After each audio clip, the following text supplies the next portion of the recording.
Two female DEA agents disappeared in Washington state while investigating cross-border trafficking, their last known location a mystery for 8 long years. Then a mining crew exploring a cave system spots evidence of the missing agents in a flooded chamber, a discovery that proved everyone had been completely wrong about their disappearance. The shrill ringtone pierced through Marcus Rivera's sleep at exactly 8 a.m., dragging him from dreams that had grown increasingly restless over the past 8 years. His hand fumbled across the nightstand in his Seattle apartment, knocking over a half-empty water glass before finding his phone. The caller ID showed his supervisor from DEA International Operations. Director Patricia Thornton never called this early unless something significant had happened.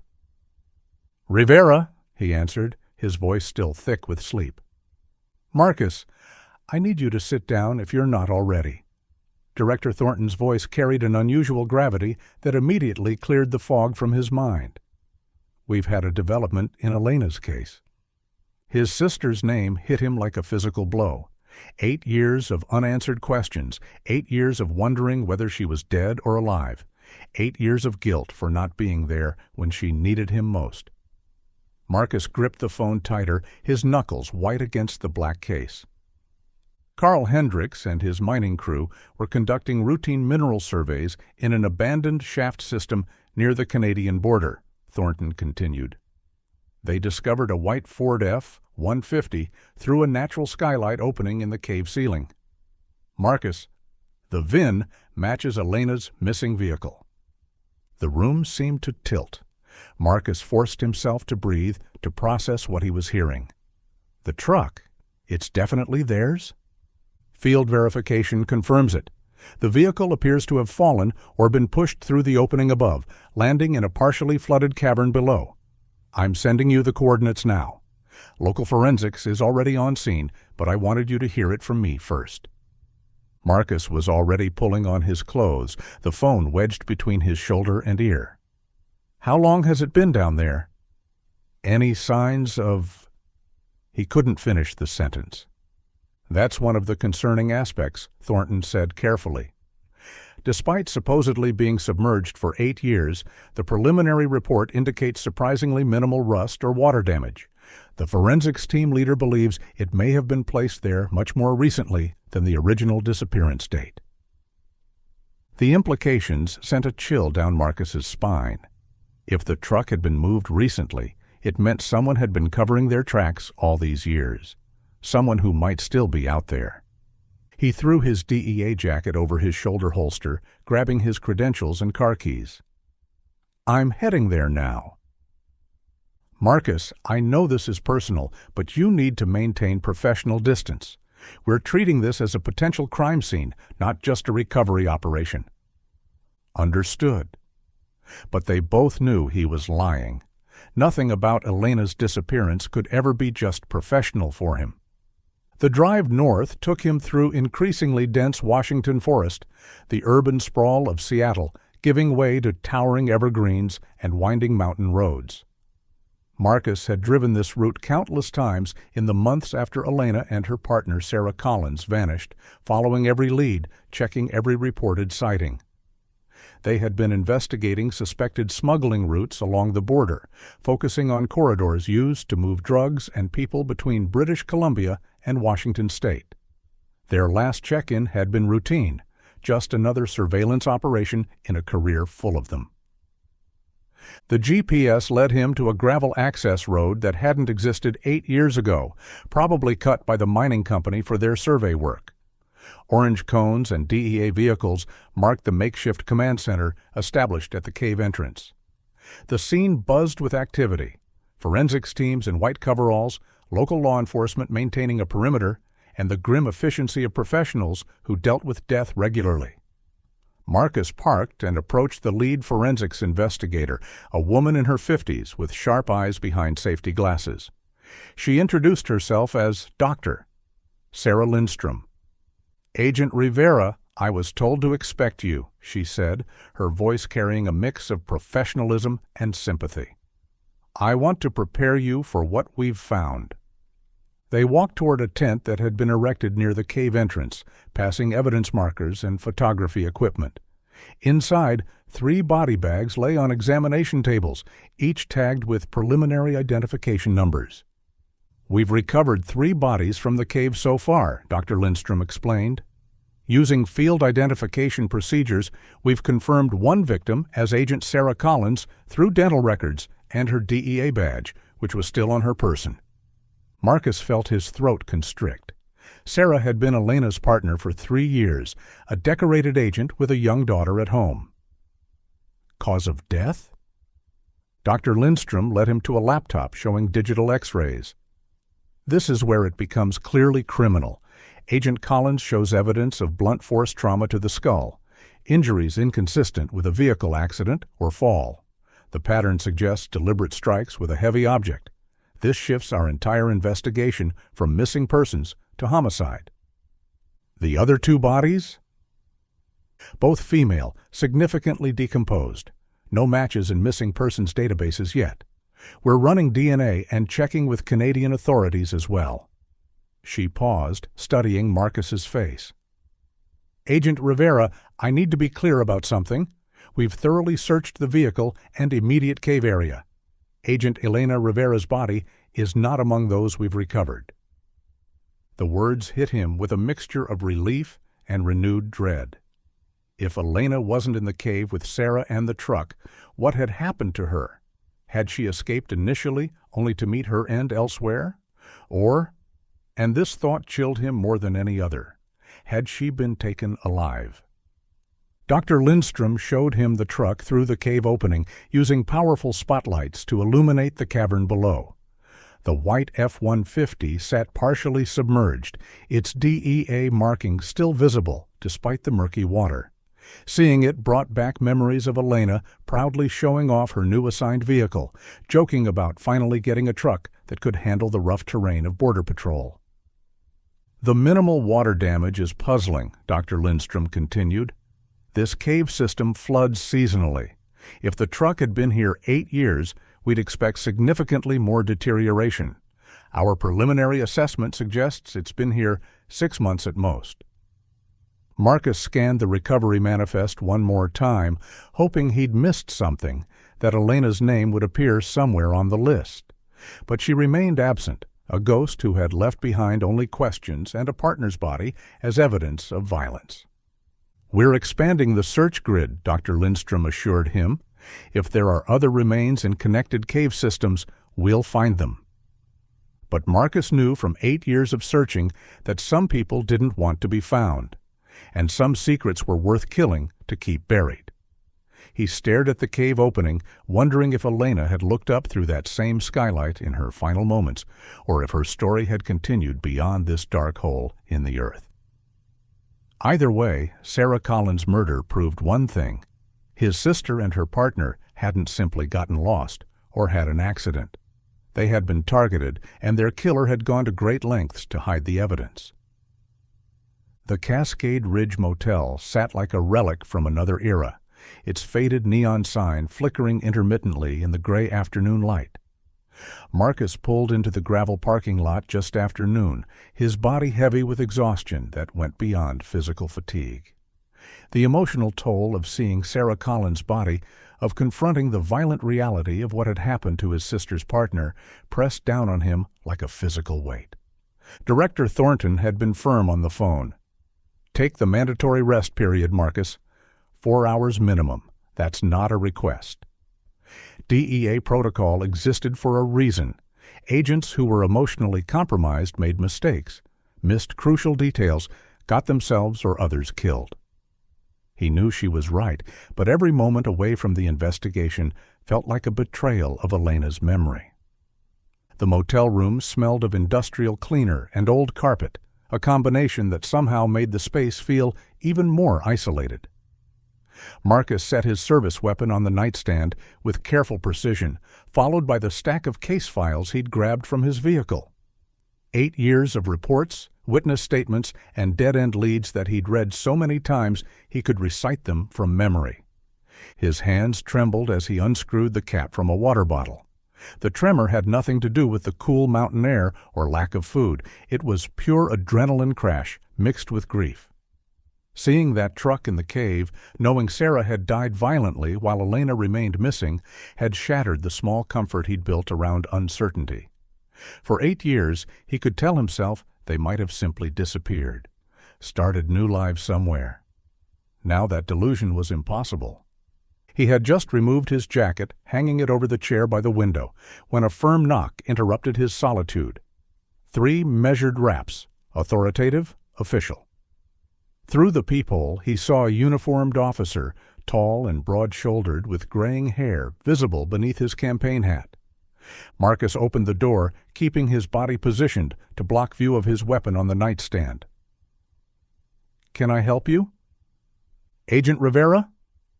"I'm Sheriff Wade Thompson, Cascade County." The man extended a large hand, his grip firm but slightly damp. "I apologize for the intrusion, but I have a time-sensitive matter regarding your sister's case." The sheriff's uniform was crisp, his badge polished, everything about his appearance suggesting professional competence.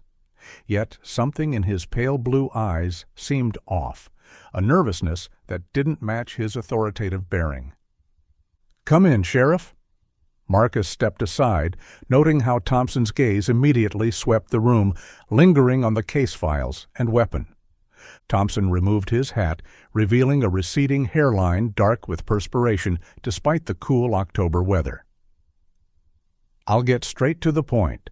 I have a confidential informant who claims to have information about Agent Rivera. Elena, I mean, your sister." Marcus's pulse quickened. "What kind of information?" "That's the complication."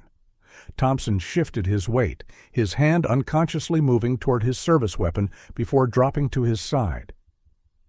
"This individual has had some negative experiences with federal agencies. They specifically requested to speak only with Elena's family member, not in any official DEA capacity. They're skittish, ready to run at the first sign of a formal investigation." "Where is this informant now?" "That's what I'm here about. They're willing to meet, but only at a location of their choosing. Somewhere private, away from any potential surveillance." Thompson's phone buzzed, and he glanced at it quickly before continuing. "I know it's irregular, but given the potential value of the information—" Marcus studied the sheriff carefully. "What exactly did this informant tell you? Why come forward now after 8 years?" "The discovery at the cave has people talking," Thompson said, his words coming faster now. "Old secrets have a way of surfacing when bodies start appearing. Look, I understand your skepticism, but I was part of the original search effort. I want answers as much as you do." "I appreciate that, Sheriff.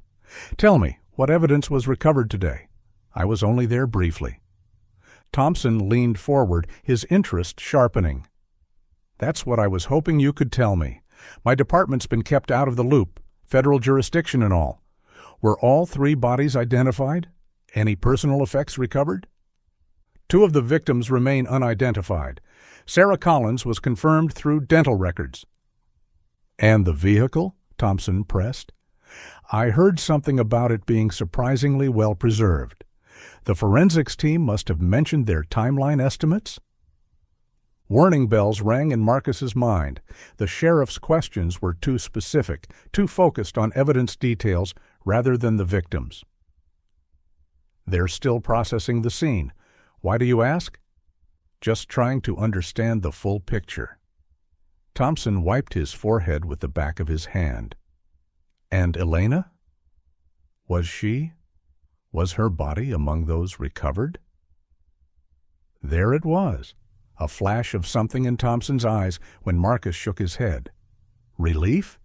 It appeared and vanished so quickly, Marcus almost doubted he'd seen it. No, Elena wasn't in the cave. Marcus kept his voice neutral, watching the sheriff's reaction. "That's—" Thompson paused, visibly collecting himself. "Well, that leaves hope she might have survived the initial incident. All the more reason to meet with my informant." "Tell me, Sheriff, will the forensics team be expanding their search? bringing in additional resources like ground-penetrating radar? Thompson's response came too quickly, too detailed.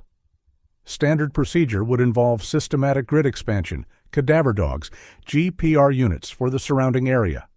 The DEA will probably request thermal imaging drones, check nearby water sources, examine game trails for evidence of remains being moved by animals.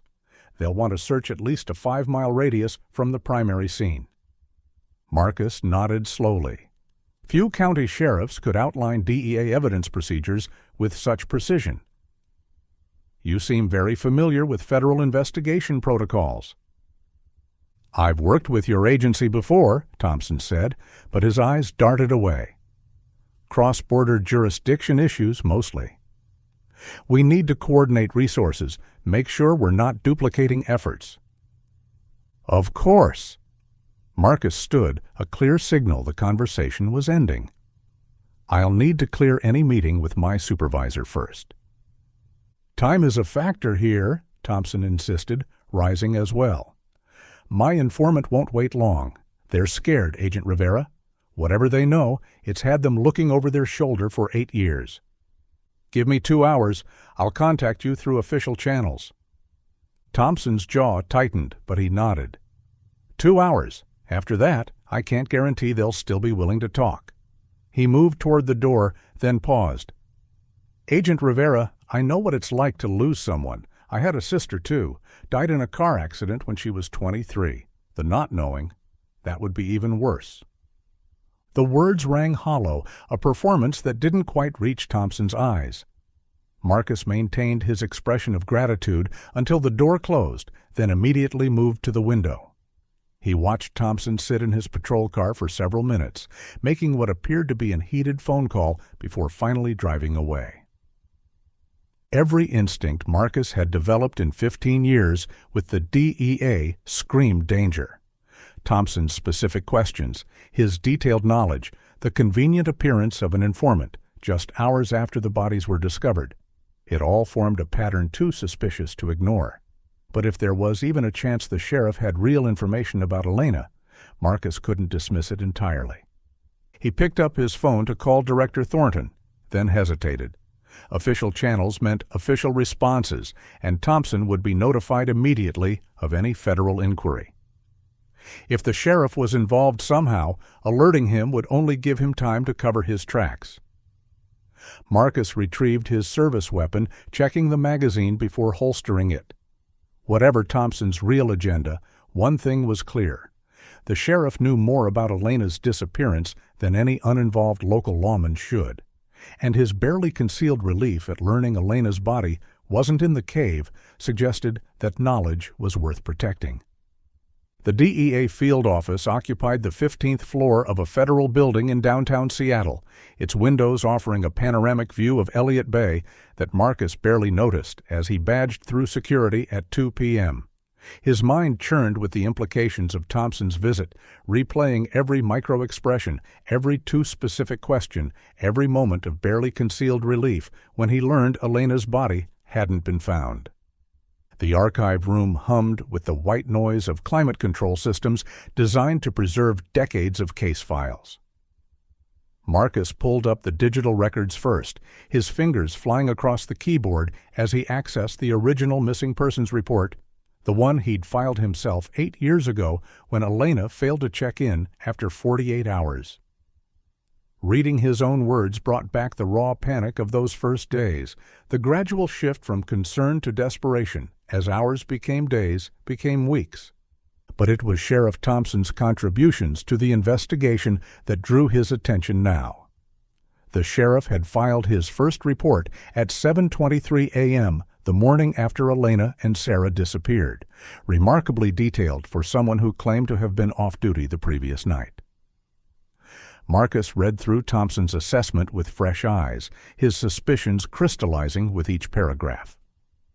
Based on my extensive knowledge of local terrain, Thompson had written, I recommend focusing search efforts on the following sectors. What followed was a carefully constructed search grid that, Marcus now realized, created a corridor of unsearched territory along the Canadian border. Thompson had justified each exclusion with reasonable-sounding explanations. This area was too steep for vehicle access. That section flooded seasonally. Another zone was fenced private property with security that would have reported any intrusion. Marcus pulled up satellite imagery from 8 years ago, comparing it to Thompson's recommendations. The impassable terrain showed clear evidence of trails. The flooded sections were bone-dry in the images from that October, and the secured private property appeared to be abandoned structures with no visible fencing or security measures. He dug deeper into the supplemental files, finding a report that made his blood run cold. James Carver, a game warden with 30 years' experience in these woods, had filed a contradictory assessment just 2 days after Thompson's. Carver noted well-established paths through Sectors 7 and 9, the exact areas Thompson had declared impassable. The warden had even mentioned recent vehicle tracks inconsistent with logging operations near the cave system. Yet somehow, Carver's report had been buried in supplemental files, never integrated into the main investigation. Marcus's fingers flew across the keyboard, pulling up missing persons databases for Cascade County and surrounding jurisdictions. He set parameters for the past decade, focusing on Thompson's patrol areas. The results made him lean back in his chair, a chill running down his spine. 17 missing persons cases along Thompson's regular patrol routes. The state average for similar rural areas was 4 to 5 over the same period. The victims showed a disturbing pattern. Mostly young women, many of them immigrants or traveling alone, people whose disappearances might not trigger immediate large-scale searches. Maria Gonzalez, 28, undocumented immigrant last seen hitchhiking near the border. Ashley Chen, 19, college student whose car broke down on Highway 20. Natasha Volkov, 24, Russian tourist who vanished during a solo hiking trip. Case after case, all bearing Thompson's assessment signature. Likely voluntary disappearance. Probable border crossing to avoid immigration enforcement. No evidence of foul play.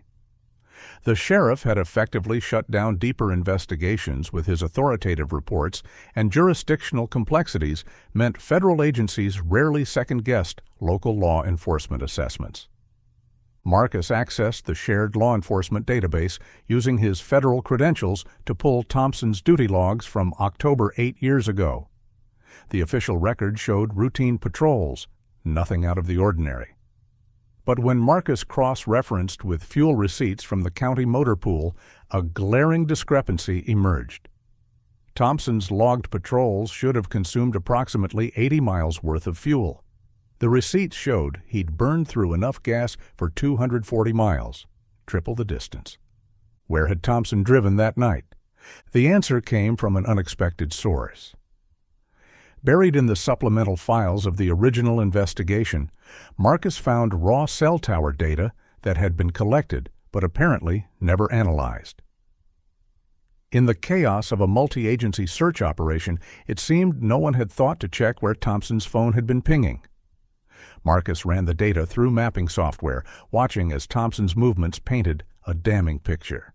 At 11:47 p.m., approximately 2 hours after Elena's last check-in, Thompson's phone pinged a tower near the cave system, the same cave where the truck had just been found. He remained in that area for over an hour, his phone connecting to towers in a pattern consistent with someone moving around the location, not just driving through. Then, at 2:15 a.m., the signals showed him heading north toward the Canadian border before eventually returning to town. The sheriff had been at the crime scene the night Elena and Sarah disappeared. He'd spent considerable time there, hours before any missing persons report was filed, before anyone except their killer should have known something was wrong. Marcus felt the weight of the evidence settling on his shoulders. A corrupt sheriff strategically positioned to facilitate smuggling operations, systematically covering up disappearances, quite possibly involved in the murder of 2 federal agents. But knowing and proving were different things, especially when accusing a fellow law enforcement officer.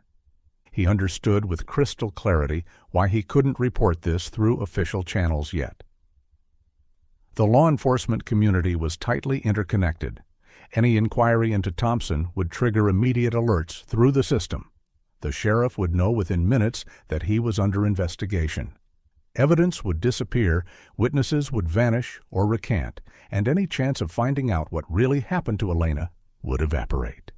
Marcus began methodically copying files to an encrypted external drive. Financial records showing Thompson living well beyond a county sheriff's salary. Property records indicating he owned 3 rental houses and a boat, all purchased with cash over the past 6 years. Travel records showing frequent trips to Vancouver and Seattle, always returning through remote border crossings rather than official ports of entry. The picture that emerged was of a man who'd been corrupted years ago, who'd turned his position into a profitable enterprise built on human misery. But had he graduated from facilitating smuggling to murder? Had Elena and Sarah discovered his operation, forcing him to eliminate them? Marcus saved the final files as his phone buzzed. Thompson texting from his personal number. Informant agreed to meet. 5 p.m., Old Brackenridge Mill off Forest Road, 47. Come alone or they won't show. The location was perfect for an ambush. Isolated, with only one access road, no cell coverage. If Thompson wanted to eliminate a federal agent who was getting too close to the truth, he couldn't have chosen better. But it was also exactly the kind of place where Elena might have been held, might have died, might still be waiting to be found. Marcus closed the files and pocketed the encrypted drive. He had 4 pieces of damning evidence: Thompson's presence at the crime scene, his systematic misdirection of search efforts, the pattern of disappearances in his jurisdiction, and his inexplicable wealth. It wasn't enough for a conviction, maybe not even for an arrest, but it was enough to know he was dealing with a killer. The question now was whether he could use that knowledge to find Elena without becoming Thompson's next victim. The paperwork at the DEA motor pool took less than 5 minutes, but to Marcus, every second felt like an eternity. He selected a gray Honda Accord with tinted windows and civilian plates, the kind of vehicle that would blend into traffic without drawing a second glance.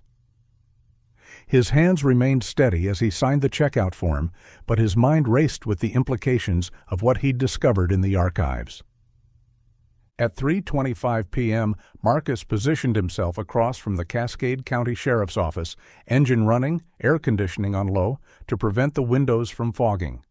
He'd changed into civilian clothes, jeans, a mariner's jacket, and a baseball cap that shadowed his face. The encrypted drive with Thompson's files sat in his inner pocket, a digital insurance policy he hoped he wouldn't need. Thompson emerged from the building at 3:32 p.m., his body language different from the nervous energy he'd displayed at the motel. Now he moved with purpose, scanning the parking lot with the practiced sweep of someone who expected surveillance. Marcus let 2 cars pull out before following, maintaining a 3-vehicle buffer as they navigated through town. The sheriff's patrol car turned north onto Highway 20, then quickly diverged onto a series of increasingly remote logging roads. Marcus's suspicions solidified as Thompson executed a textbook surveillance detection route, unnecessary turns, speed variations, pulling to the shoulder to force following vehicles to pass. Twice Marcus had to take parallel roads, using his knowledge of the terrain to predict Thompson's route and reacquire visual contact. The dance continued for 20 minutes, Thompson's patrol car kicking up dust clouds on the gravel roads that forced Marcus to hang back even further.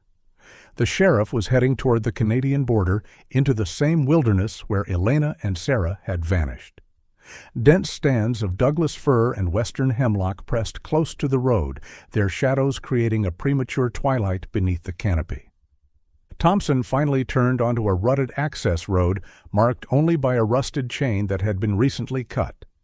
Marcus couldn't follow without being spotted, so he continued past, finding a concealed turnout a quarter-mile ahead. He grabbed his binoculars and phone, then moved through the forest on foot, using game trails to circle back toward Thompson's destination. The trees opened onto a clearing dominated by the skeletal remains of the Brackenridge lumber mill, abandoned since the spotted owl controversies of the 1990s. But the site showed signs of recent activity, Fresh tire tracks crisscrossed the packed earth, new padlocks gleamed on the gate, and security cameras had been mounted on poles. Someone had repurposed this remote location for activities that required privacy. Marcus found an elevated position behind a massive fallen cedar, the natural blind offering clear sight lines while keeping him concealed. Through his binoculars, he watched Thompson park near a cluster of vehicles, 2 pickup trucks and a van with British Columbia plates. The sheriff checked his weapon before approaching 3 men who emerged from the mill's main building. Recognition hit Marcus like a physical blow. He knew these faces from DEA intelligence briefings. Victor Kozlov, suspected of running drugs through the border forests, Chen Wei, linked to human trafficking operations, and Robert Bobby Tanner, a local who'd been questioned but never charged in multiple smuggling cases. The 3 men who always seemed to slip through law enforcement nets, who always knew exactly when and where to avoid patrols. Now Marcus understood why. Thompson greeted the men with familiar ease, accepting backslaps and handshakes like old friends. Kozlov produced a thick manila envelope from his jacket, which Thompson accepted without hesitation. The sheriff's back was to Marcus as he counted the contents, but his body language suggested satisfaction with the payment. Marcus managed to capture several photos with his phone's zoom, the digital evidence grainy, but clear enough to identify all parties. The wind shifted, carrying fragments of conversation across the clearing. Marcus strained to hear, catching pieces that made his blood run cold. "Increased federal presence since the cave discovery," Thompson was saying. "They'll expand the search grid within days." "Then we move everything tonight," Kozlov replied, his accent thick but understandable. "The northern warehouse first." Chen Wei gestured angrily. "This is too fast. We have product in transit, buyers expecting delivery." "Would you rather explain to buyers or to federal agents?" Thompson interrupted. "I'll handle the cleanup at the northern site, same as I did 8 years ago." The casual reference to 8 years ago, when Elena disappeared, sent ice through Marcus's veins. He forced himself to remain still, to keep recording despite the rage building in his chest. "What about the bodies in the cave?" Tanner asked nervously. "If they identify the other 2? "They won't," Thompson said firmly. "Maria and her daughter aren't in any databases that matter. Just 2 more illegals who disappeared crossing the border." Maria and her daughter. Marcus filed the names away, thinking of the 2 unidentified bodies in the cave, victims who now had names, if not justice. Thompson pulled out his phone, dialing a number. "Yeah, it's me. We have a problem. The Rivera brother is asking questions." Marcus's name on the sheriff's lips felt like a target being painted on his back. He was too interested in the evidence, asking about expansion of the search area. How much do you think the DEA guy really knows about what happened to his sister? The response was inaudible, but Thompson's next words carried clearly. "He might be a problem that needs addressing. He's staying at the Cascade Ridge, room 12. I can—" Kozlov grabbed Thompson's arm. "No more federal agents. You killed 2, and look where we are now." "I kept us safe for 8 years, Thompson snarled. "If Rivera keeps digging, he'll find the northern site. Then we're all finished." "Then we clear it tonight," Chen Wei said decisively. "Everything, product, equipment, records, burn what we can't move." "And the merchandise?" Tanner asked. Marcus realized with growing horror that merchandises meant people, trafficking victims. "Move them through the usual corridor," Thompson said. "I'll make sure patrol units are elsewhere. We have maybe 6 hours before Rivera can mobilize any real search." The meeting began to break up, the men moving toward their vehicles with the efficiency of a well-practiced operation. Marcus carefully retreated through the forest, his mind racing. He'd found the conspiracy, a sheriff corrupted into facilitating drug and human trafficking who'd murdered federal agents to protect the operation. But now they knew he was a threat, and they were accelerating their timeline. The northern site Thompson mentioned, was that where Elena had been held? Where she might have died? The reference to cleaning it up like 8 years ago suggested Thompson had disposed of evidence before, possibly Elena herself. Marcus reached his vehicle and immediately checked for surveillance or tracking devices, a precaution that now seemed prescient rather than paranoid. Finding nothing, he started the engine and drove carefully back toward town, using a different route than his approach.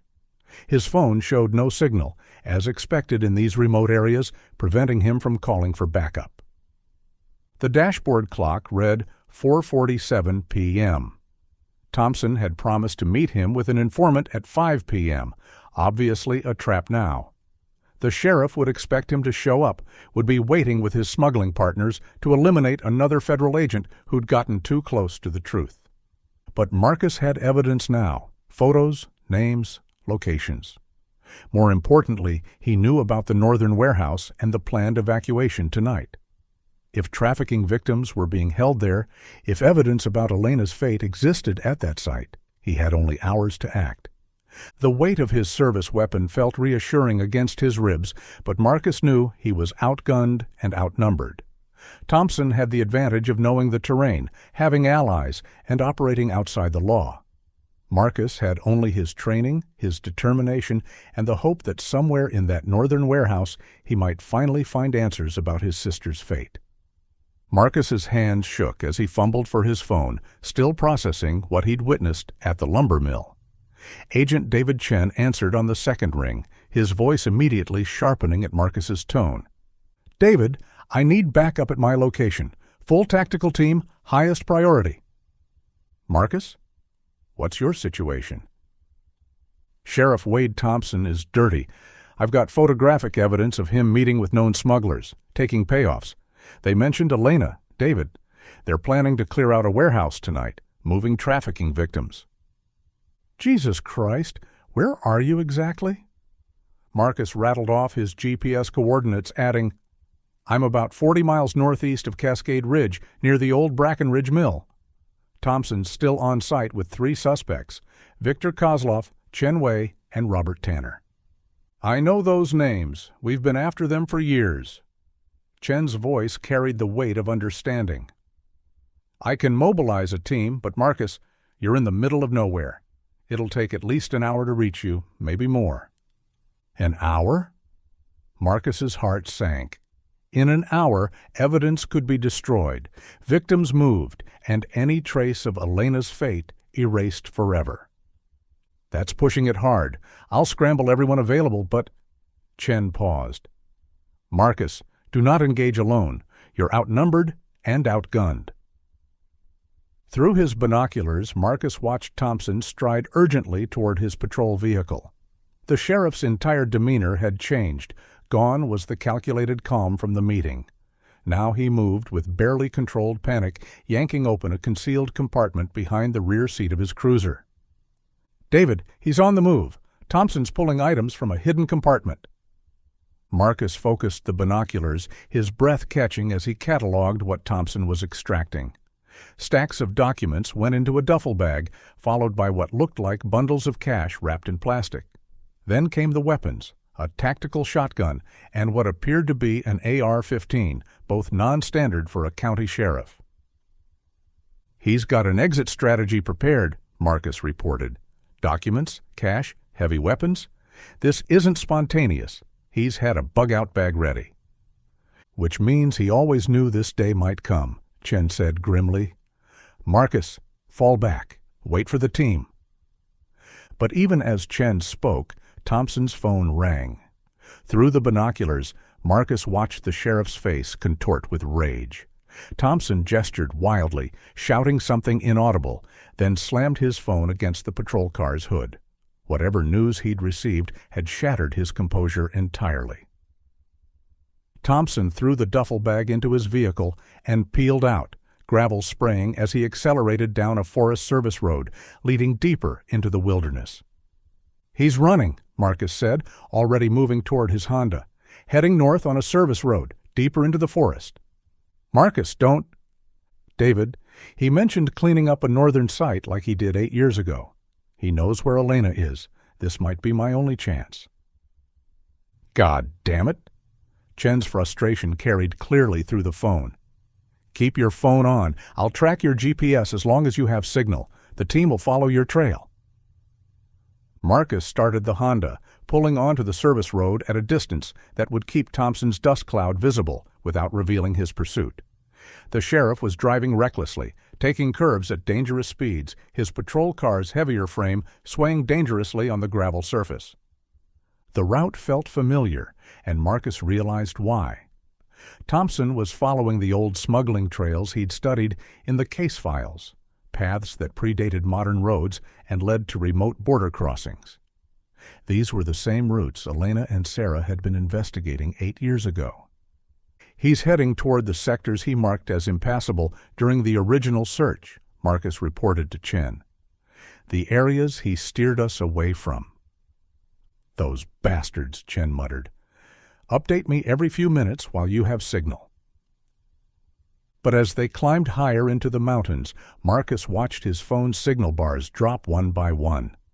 The dense forest and mountainous terrain created dead zones that modern technology couldn't penetrate.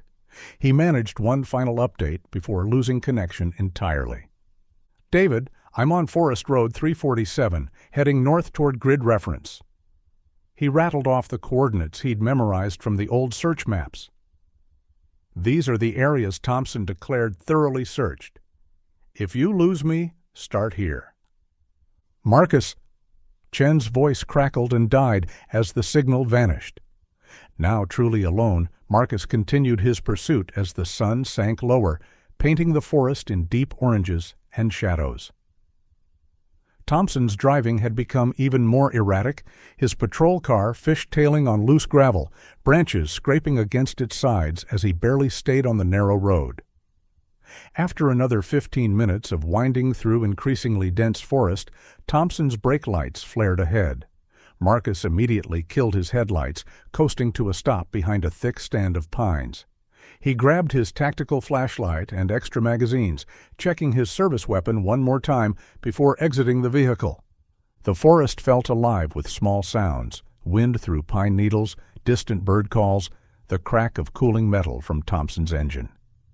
Marcus moved carefully through the underbrush, using skills honed in DEA tactical training to remain silent on the forest floor. The trees opened into a small clearing, barely visible in the fading twilight.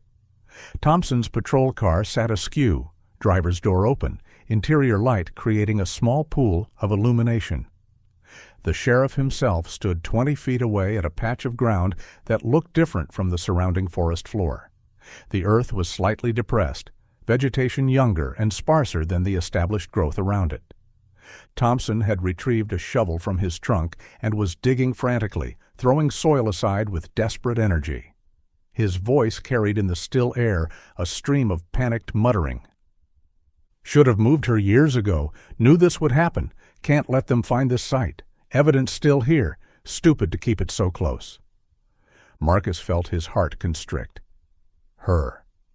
Thompson was digging up Elena's grave. Drawing his Glock, Marcus stepped into the clearing. "Drop the shovel, Thompson. Hands where I can see them." The sheriff spun, his hand moving toward his holstered weapon. Marcus had already anticipated the move, his weapon trained center mass. "Don't," Marcus warned. "It's over, Wade. Drop the shovel and step away from the grave."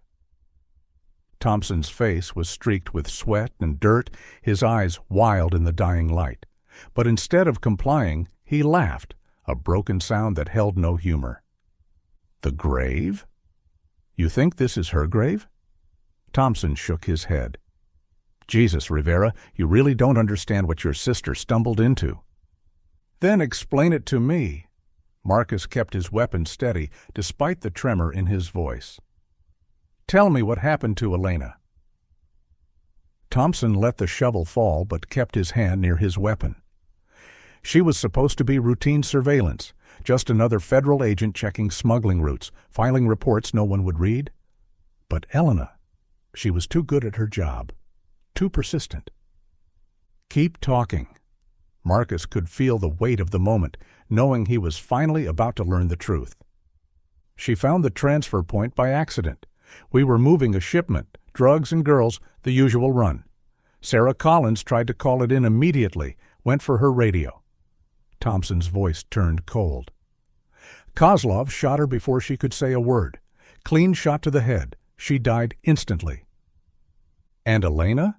Elena was smarter. She tried to retreat, to get back to their vehicle, but we couldn't let her go, not after what she'd seen. The operation was too valuable. Millions in drugs, dozens of girls moved through our corridor every year. Thompson wiped sweat from his forehead with a dirty hand. The bosses wanted her alive. They needed to know what the DEA knew, who else was investigating, how much time we had before more agents came. Marcus's grip on his weapon tightened. "You tortured her!" "For 2 months. Thompson's admission came out flat, matter of fact.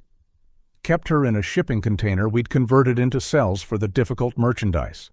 The bosses brought in a specialist, someone who knew how to break people without killing them. But your sister..." He shook his head with something almost like admiration. Elena was tougher than anyone expected. "Tell me everything." Marcus's voice cracked. "She deserves to have her story told." Thompson glanced at the hole he'd been digging, then back at Marcus. "She escaped twice. First time, she made it almost a mile through the forest before the dogs caught her. Left scratches on trees, tried to create a trail.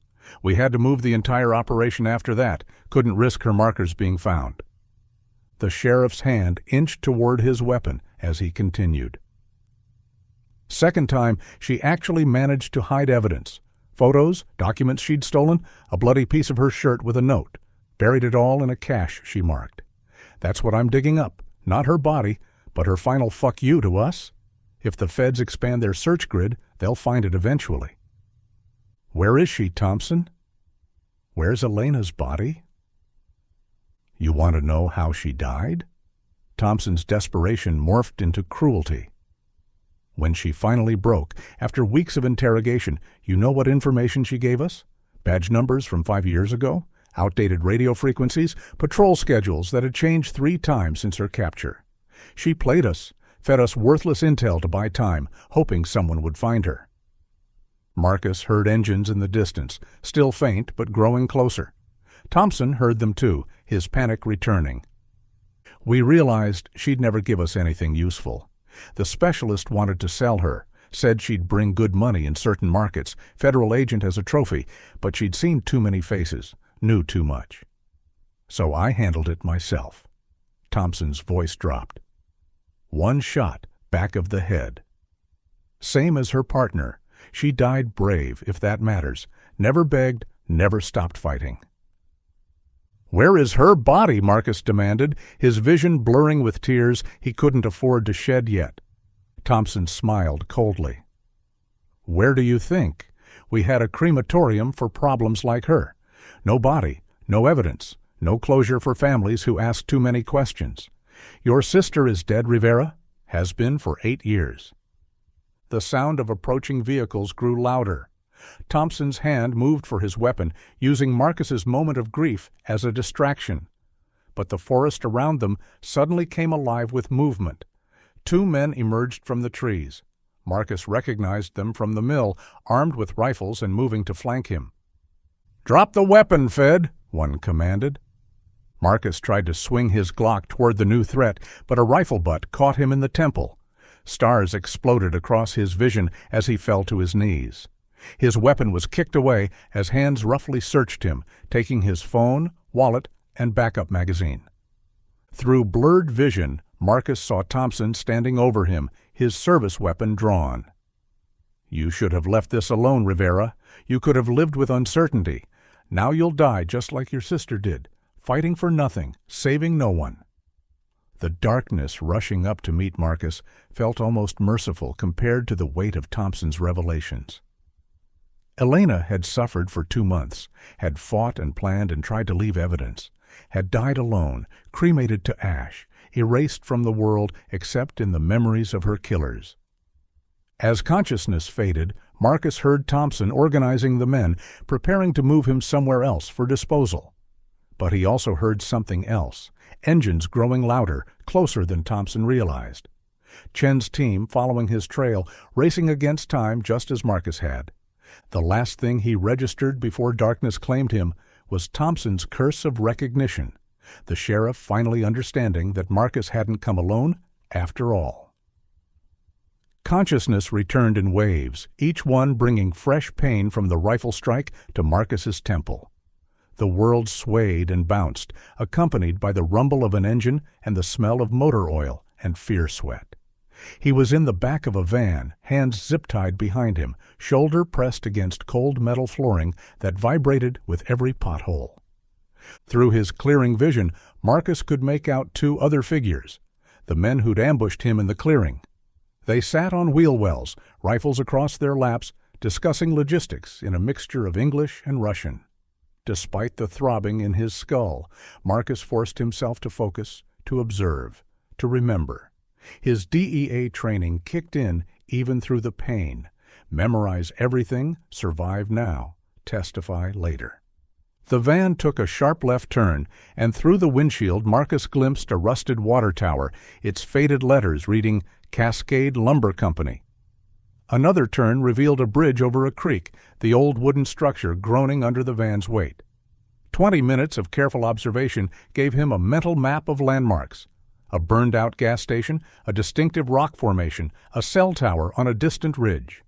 Breadcrumbs that might lead rescuers to him, assuming he lived long enough to share them.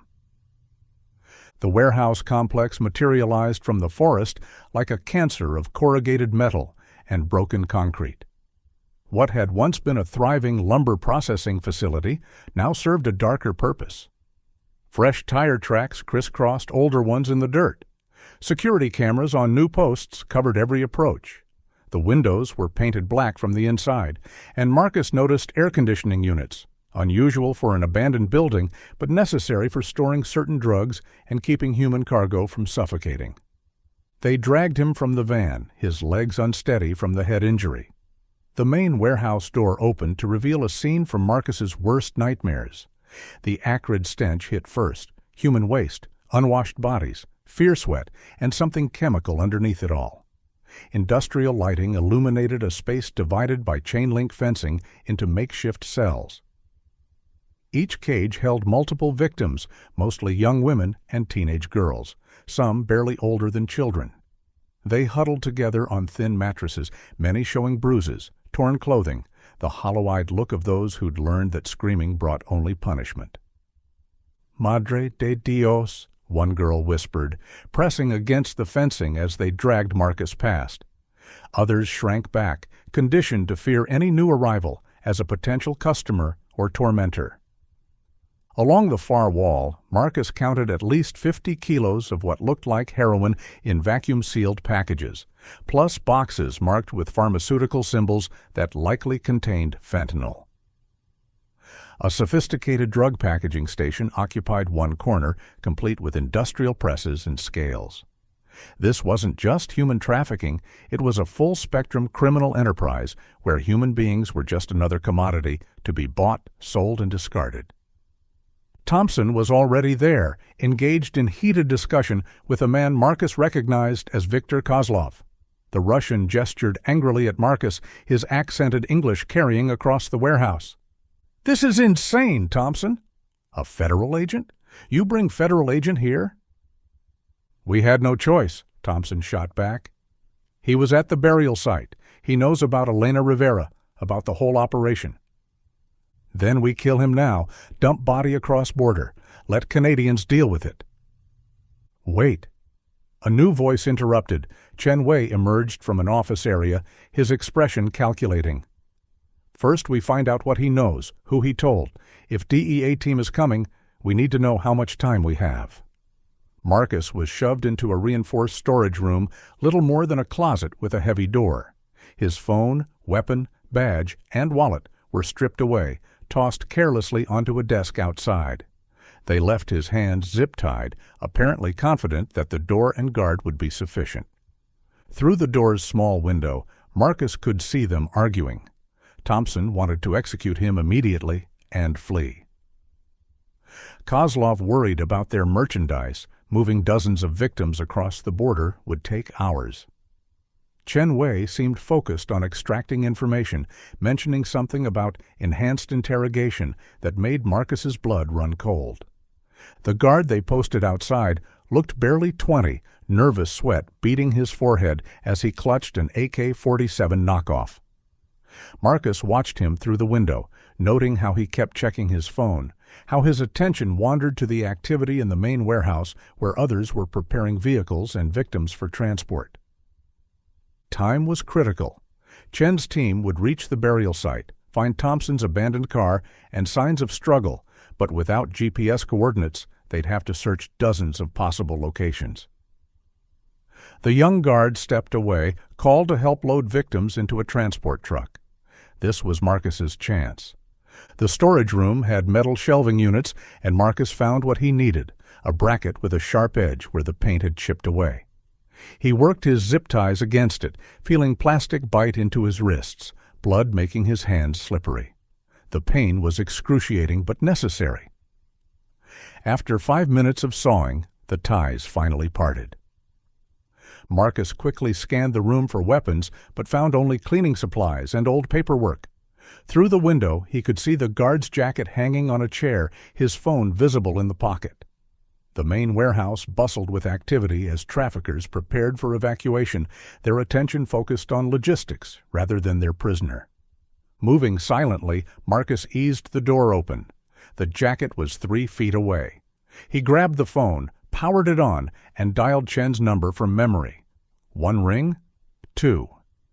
The guard was returning, talking to another trafficker. "Chen," the familiar voice answered. "Warehouse, trafficking victims, GPS on this phone," Marcus whispered urgently, hearing footsteps approaching. "Multiple hostages, heavy weapons." The guard rounded the corner, his eyes widening in shock at seeing Marcus free with his phone. Training took over. Marcus grabbed a metal pipe from the shelving unit and swung hard, catching the young man across the temple. The guard crumpled, his weapon clattering on concrete. Marcus snatched the AK-47, checking the magazine. Full, safety off. Amateur hour. He could hear shouting from the main warehouse, someone calling for the guard. Through the doorway, he could see traffickers herding victims toward transport vehicles, preparing to execute their evacuation plan. The math was brutal.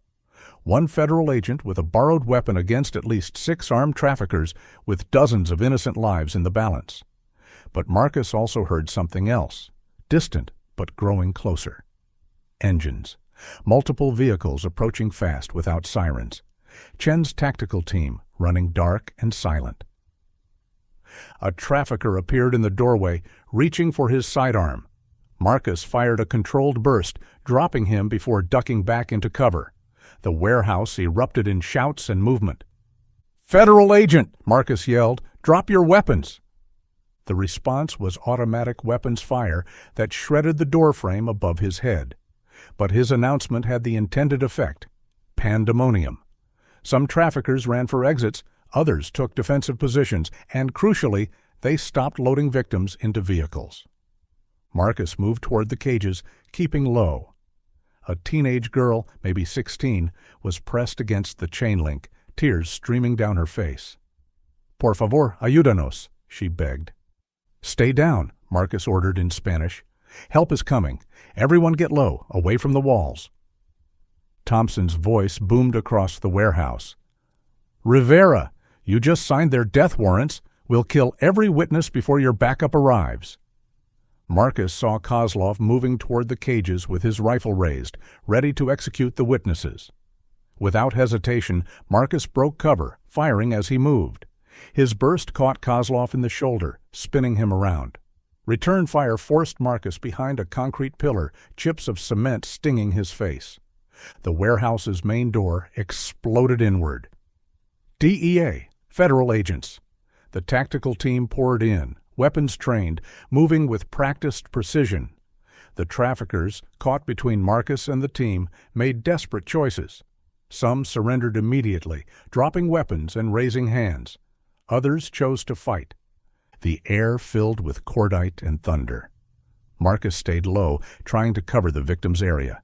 He saw Chen Wei attempting to flank the tactical team and fired, forcing him back. Then burning pain lanced through Marcus's left arm, a through and through that spun him sideways. Through the chaos, he saw a trafficker raising his weapon toward the cages, toward a young girl who couldn't have been more than 14. Without thinking, Marcus threw himself forward, shielding her with his body as the weapon fired. He felt the impact in his vest, bruising ribs, but stopping penetration. "Clear! Suspect down!" "Medic!"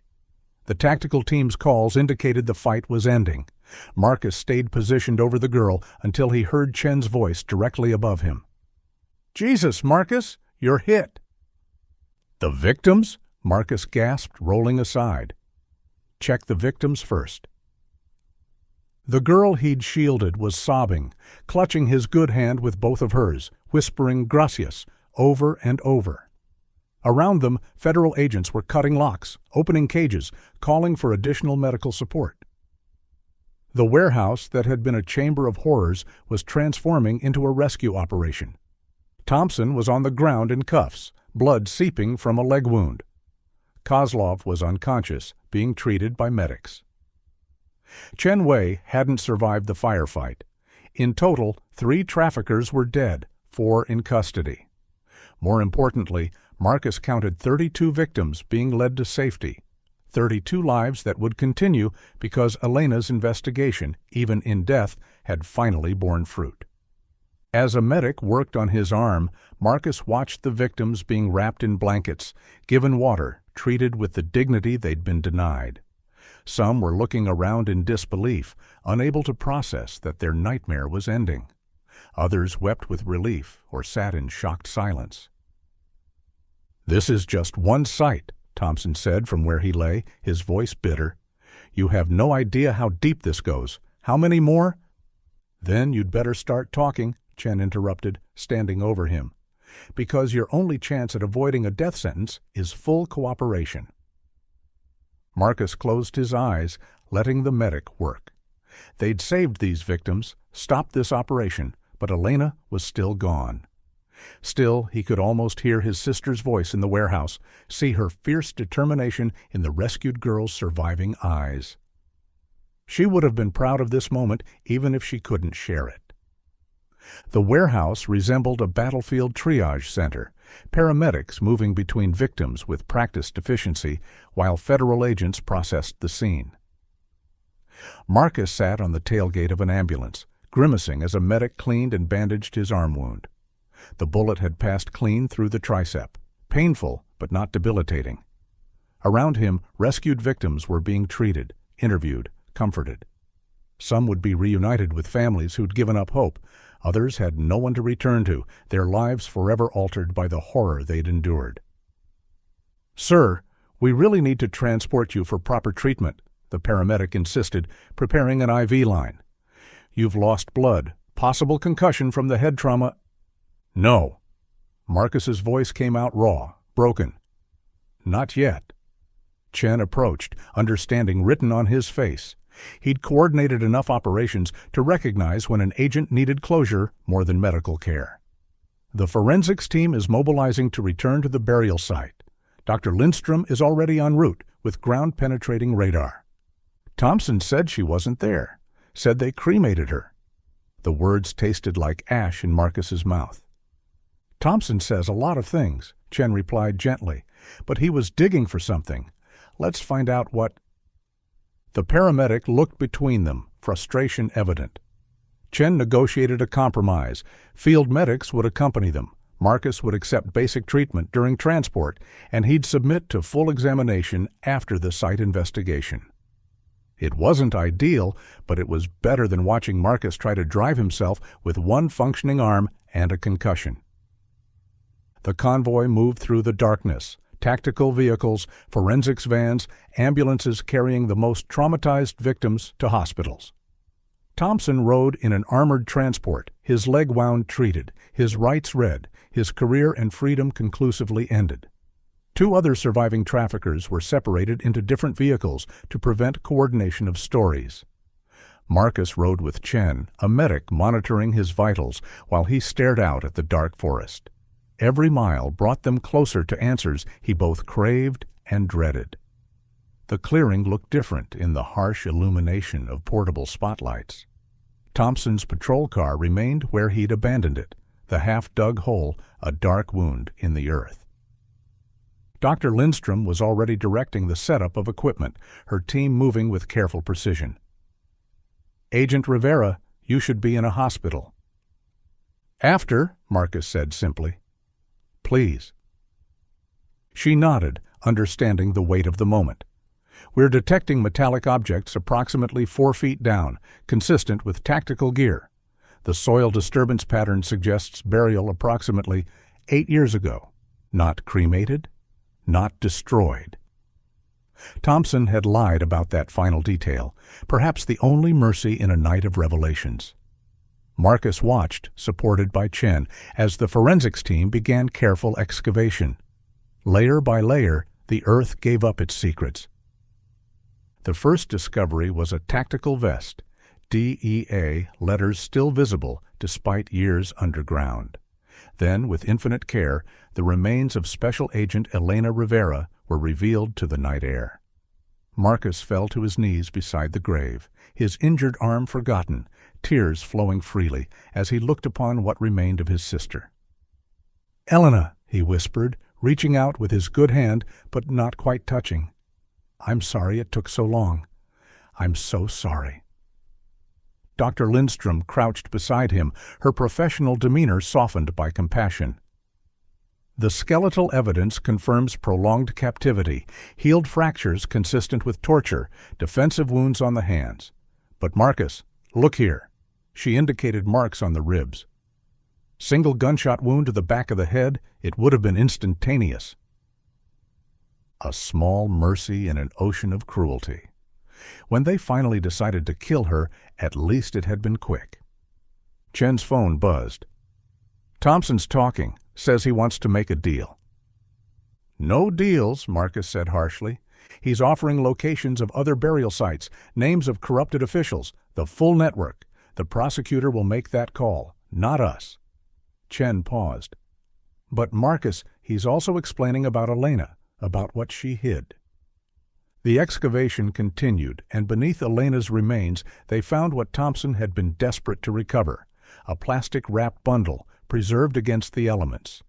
Inside were photographs of the trafficking operation, documents stolen from Thompson's office, and a blood-stained piece of fabric with Elena's handwriting. "Elena Rivera, DEA Special Agent, badge number 3847, taken alive. October 15th, Sarah Collins murdered at scene. Sheriff Wade Thompson involved. Trafficking operation warehouse 3 miles north of Brackenridge Mill. They're moving people and drugs. Please tell Marcus I fought.